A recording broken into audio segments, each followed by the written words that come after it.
I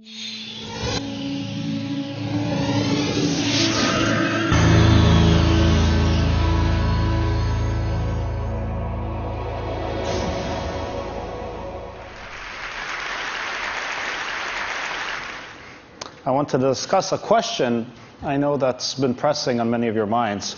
We spoke to you last several years ago, and before I get started today, since many of you are wondering, I just wanted to get it out of the way. The answer is boxers.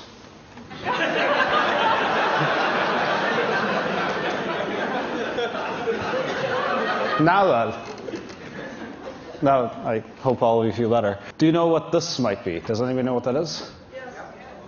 What is it? It's people logging on to Google around the world. Wow, okay. I didn't really realize what it was when I first saw it, but this is what helped me see it. This is what we run at the office that actually runs real time. Here it's slightly logged, but here you can see around the world how people are using Google. And every one of those rising dots represents probably about 20, 30 searches or something like that. And they're labeled by color right now, by language. So you can see here we are in the US, and they're all coming up red. There we are in Monterey. Hopefully I can get it right. You can see that Japan is busy at night, right there.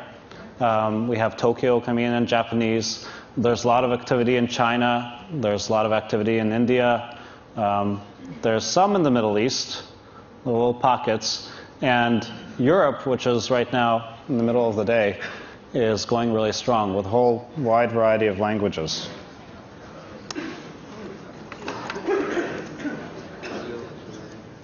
Now you can also see, if I turn this around here, hopefully I won't shake the world too much. But you can also see there are places where there's not so much. Australia, because there just aren't very many people there. And this is something that we should really work on, which is Africa, which is just a few trickles, basically in South Africa and a few other urban cities. But basically what we've noticed is these queries, which come in at thousands per second, are available everywhere there is power. And pretty much everywhere there is power, there is the internet. And even in Antarctica, well, at least this time of year, from time to time we'll see a query rising up. And if we had it plotted correctly, I think the International Space Station would have it too. Sorry. 3. Yeah, this will shift it sadly. So this is some of the challenge that we have here. Is you can see that it's actually kind of hard to get the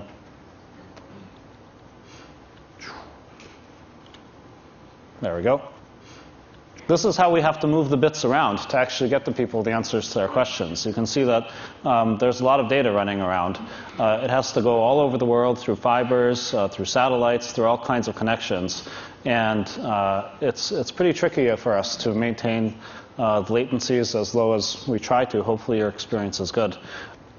But you can see also, once again, so some places are much more wired than others. And you can see all the bandwidth across the US going up over to Asia, Europe in the other direction, and so forth.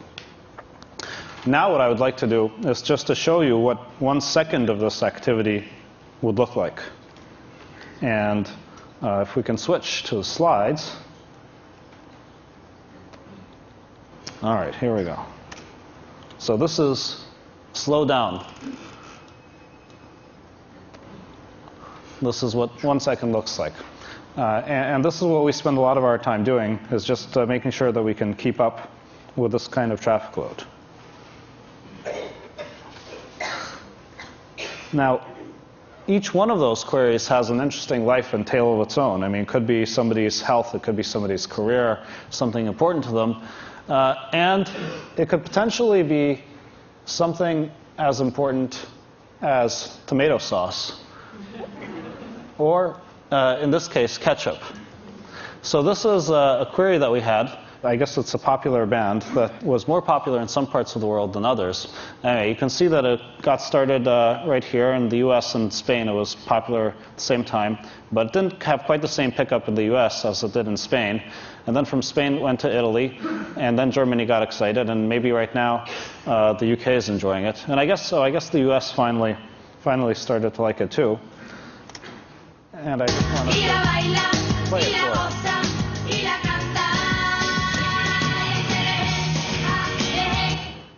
Anyway, you can all enjoy it for yourselves. Hopefully that search will work. As a part of what we want to do to grow our company is to have more searches. And what that means is we want to have more people who are healthy and educated, more animals if they start doing searches as well. But partly we want to make the world a better place. And so one thing that we're embarking upon is the Google Foundation, and we're in the process of setting that up. We also have a program already called Google Grants that now serves over 150 different charities around the world. And these are some of the charities that are on there.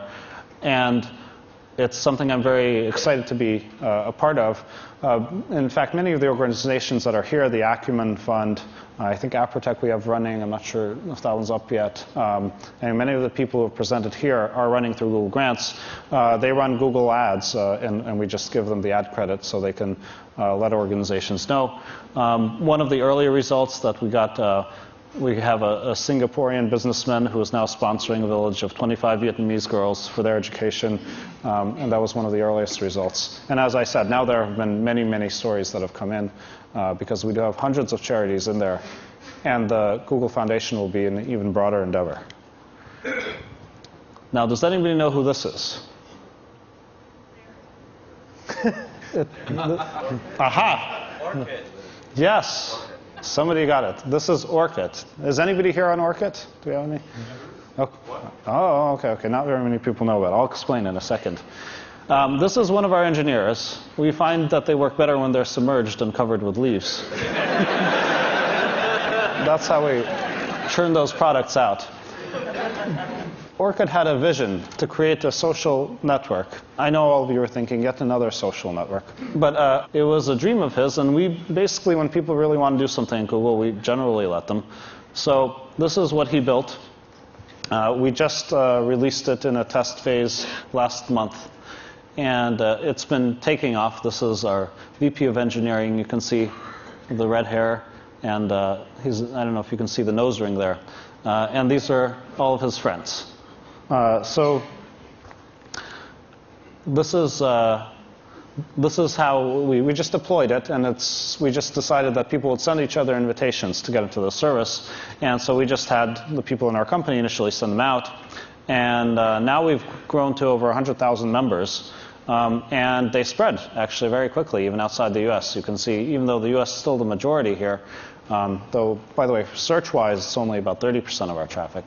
But it's already going to Japan and the UK and Europe and all the rest of the countries. So it's a fun little project. There are a variety of demographics. I won't bore you with these. But it's just the kind of thing that we just try out for fun and see where it goes. And, well, I'll leave you in suspense. Larry, you can explain this one. Thank you, Sergey.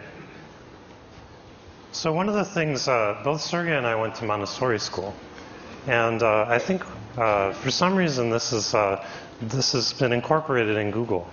And Sergey mentioned Orchid, which is something that Orchid wanted to do in his time. And we call this at Google, we've embodied this as the 20% time.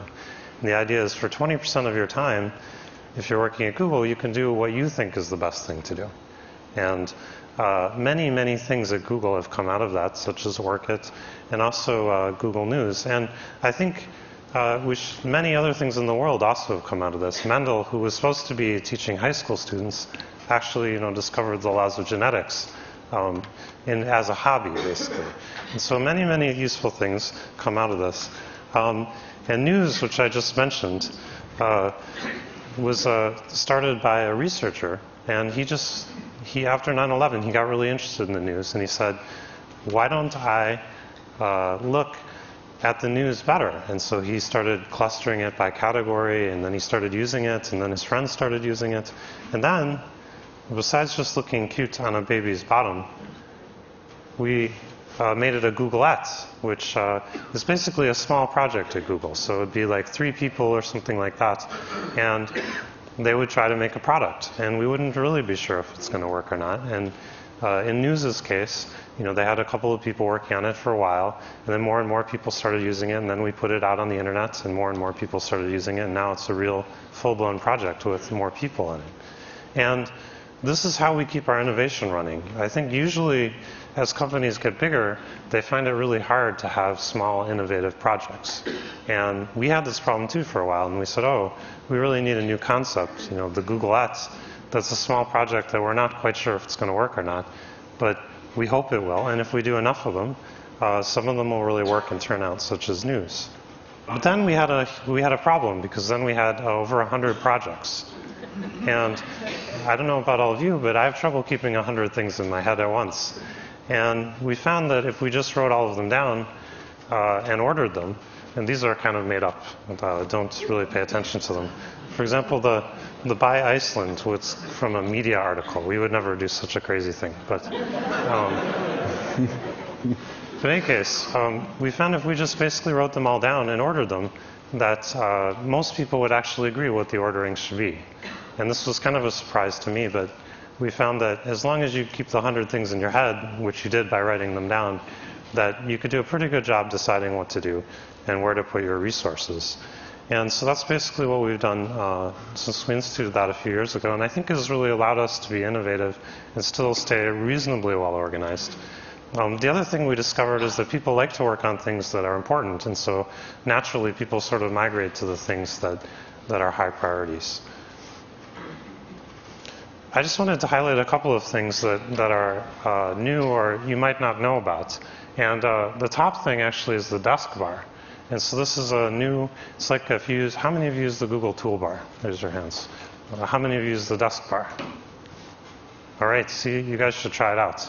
But if you go to our site and search for desk bar, you'll get this. And the idea is instead of a toolbar, it's just present all the time on your screen on the bottom. And you could do searches really easily. And it's sort of like a better version of the toolbar. Thank you, Sergey.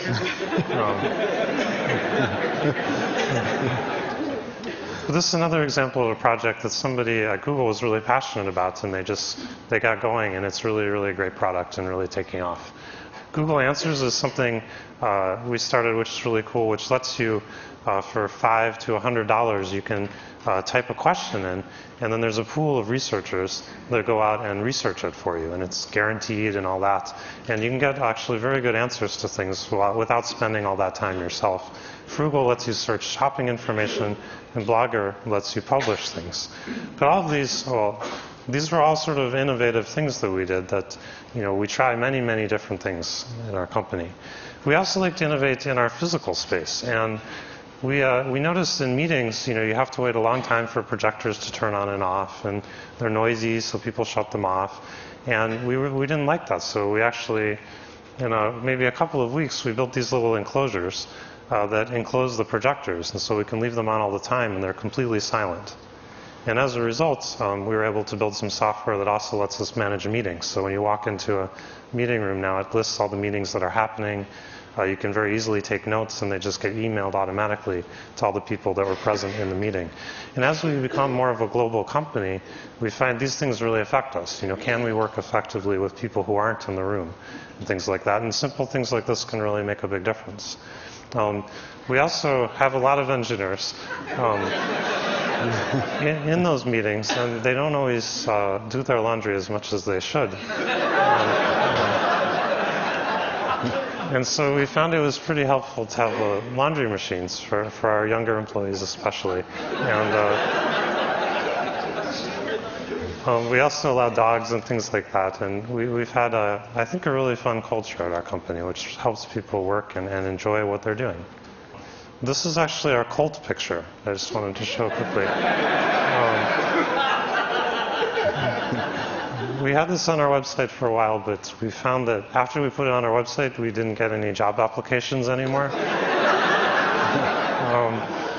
But anyway, every year we've taken the whole company on a ski trip. A lot of work happens in companies from people knowing each other and informally. And I think we've done a good job encouraging that. And it makes it really a fun place to work. Along with our logos, too, which I think really embody our culture when we change things. In the early days, we were actually advised we should never change our logo because we should establish our brand, because you'd never want to change your logo. You want it to be consistent. And we said, well, that doesn't sound so much fun. Why don't we try changing it every day? One of the things that really excites me about what we're doing now is we have this thing called AdSense. And this is a little bit foreshadowing. This is from before Dean dropped out. The idea is like on a newspaper, for example, we show you relevant ads. And this is hard to read, but it says Battle for New Hampshire, Howard Dean for President, articles on Howard Dean. And these ads are generated automatically, like in this case on the Washington Post, from the content of the site. And so we use our over 150,000 advertisers and millions of advertisements. So we pick the one that's most relevant to what you're actually looking at, much as we do on search. So the idea is we can make advertising useful, not just annoying, right? And the nice thing about this, we have a self-serve program, and many thousands of websites have signed up. And this lets them really make money. And there's a number of people I met. I met this guy who runs a conservation site at a party. And he said, I wasn't making any money. I just put this thing on my site and I'm making $10,000 a month. And, thank you. I don't have to do my other job now. And I think this is really important for us because it makes the internet work better. It makes content get better. It makes searching work better when people can really make their livelihood from producing great content. So this session is supposed to be about the future. So I thought I'd talk at least briefly about it. And the idea behind this is to do the perfect job doing search, you really have to be smart because you can type, any kind of thing into Google and you expect an answer back, right? But finding things is tricky, and so you really want intelligence. And in fact, the ultimate search engine would be smart. It would be artificial intelligence. And so that's something we work on. And we even have some people who are excited enough and crazy enough to work on it now. And that's really their goal. So we always hope that Google will be smart, but we're always surprised when other people think that it is. So I just wanted to give a funny example of this. This is a blog from Iraq, and it's not really what I'm going to talk about, but I just wanted to show you an example. Maybe, Sergey, you can highlight this. So we decided... actually, highlight it right there. Oh, thank you. Yeah. So related searches right there. You can't see it that well, but we decided we should put in this feature into our AdSense ads called related searches. And so we'd say, did you mean to search for, what is this in this case, Saddam Hussein, because this blog is about Iraq. And, in addition to the ads. And we thought this would be a great idea. And so there was this blog of a young person who was kind of depressed. And he said, I'm sleeping a lot. He was just kind of writing about his life. And our algorithms, not a person, of course, but our algorithms, our computers, read his blog and decided that the related search was, I'm bored. And he read this, and he thought a person had decided that he was boring. And it was very unfortunate. And he said, what are these, bastards at Google doing? Why don't they like my blog? And so then we read his blog, which was getting, sort of going from bad to worse. And we said the related search was retards. And then, he got even more mad, and he wrote, started swearing and so on. And then we produced You Suck. And finally, it ended with Kiss My Ass. And so basically, he thought he was dealing with something smart. And of course, we just sort of wrote this program, and we tried it out, and it, didn't quite work. And we don't have this feature anymore. So with that, maybe I can switch back to the world. I wanted to end just by saying that there's a couple things that really make me excited to be involved with Google. And one of those is that we're able to make money largely through advertising. And one of the benefits that I didn't expect from that was that we're able to serve everyone in the world without worrying about places that don't have as much money. So we don't have to worry about our products being sold, for example, for less money in places that are poor, and then they get re-imported into the US, or for example, with the drug industry. And I think we're really lucky to have that kind of business model because everyone in the world has access to our search. And I think that's tremendous, tremendous benefit. The other thing I wanted to mention just briefly is that we have a tremendous ability and responsibility to provide people the right information. And we view ourselves like a newspaper or a magazine that we should provide very objective information. And so in our search results, we never accept payment for our search results. We accept payment for advertising, and we market as such. And that's unlike many of our competitors. And I think decisions we're able to make like that have a tremendous impact on the world, and makes me really proud to be involved with Google. So thank you.